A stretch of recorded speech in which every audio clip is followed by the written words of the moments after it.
Hello, my name is Mark Hundley, and I'd like to welcome you to um, Live at 5 for a Friday afternoon. It is Friday, and I hope that you've had a good week. I'm in a different hat, as you can tell. Hats are a part of my routine. My dermatologist has told me so. The reason I'm wearing this little fedora type hat instead of a cowboy hat is because I told you that today is a little bit different. Today is going to be a bit fanciful. So Monday I'll be back in my cowboy hat.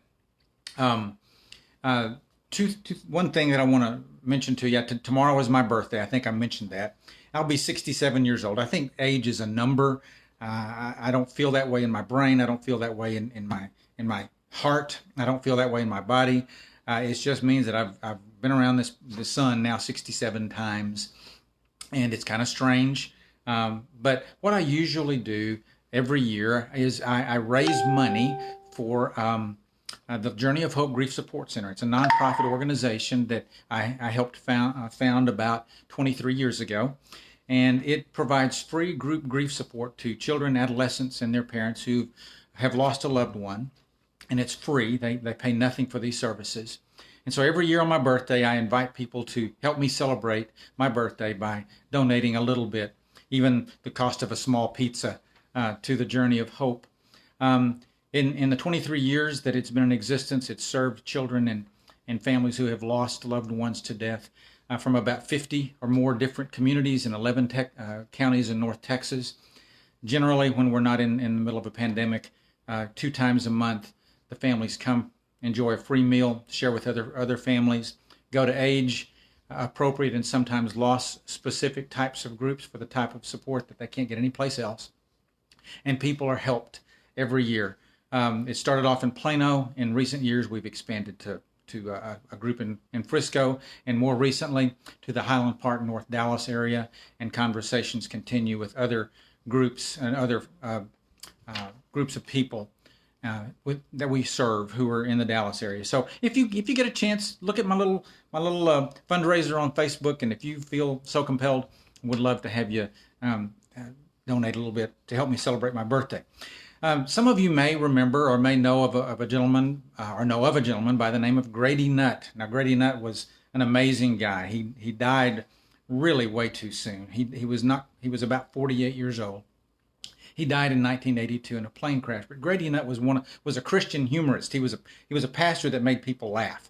He was on Hee Haw, if you remember that television program, and Grady Nutt was a huge influence on my life. He taught me how to bring humor into anything that then helps people digest the challenge that comes along with his message. And somebody asked him one time, Grady, how come you make people laugh? What's the point of that when you make them laugh in church of all things? And he said, well, when they have their mouth open laughing, it gives me a chance to put something in that they can chew on. And I always thought that was interesting. Now, I'm not about to say or to pretend that what I'm going to share with you today very briefly is anywhere near the Grady Nutt caliber, but because it's not. But it's just something that I wanted to share with you. If you get a smile, if you get a laugh, perhaps in that laugh or that smile or that chuckle, either by the way I look or what I share with you, what I read today, perhaps something will be placed on your tongue and be planted in your spirit and perhaps make some changes. So I told you that today we're talking about when it is what it is. Okay. For today's video, I may have hit upon the strangest idea yet, strange even for me. Sometimes strange ideas work and sometimes they don't, and frankly, the jury is still out on this one. Sometimes my mind takes rabbit trail trips that wander through the canyons of fantasy, and sometimes my mind just wanders.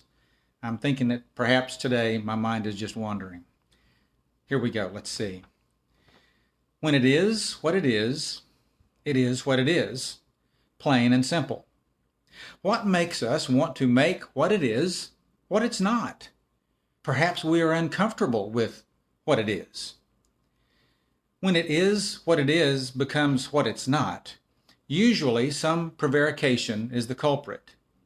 Sneaky as one who prevaricates might be in working to make what it is what it's not, the reality is that what it is still is what it is. Confused? I am a little myself. Sometimes we are extremely afraid of the it, of what it is. We wish that it could be anything other than what it is. However, it is what it is, no matter what other thing we wish it could be.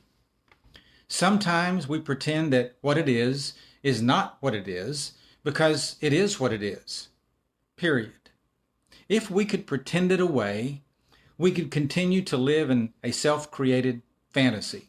Wouldn't that be nice? However, it is what it is. So what are we to do with it?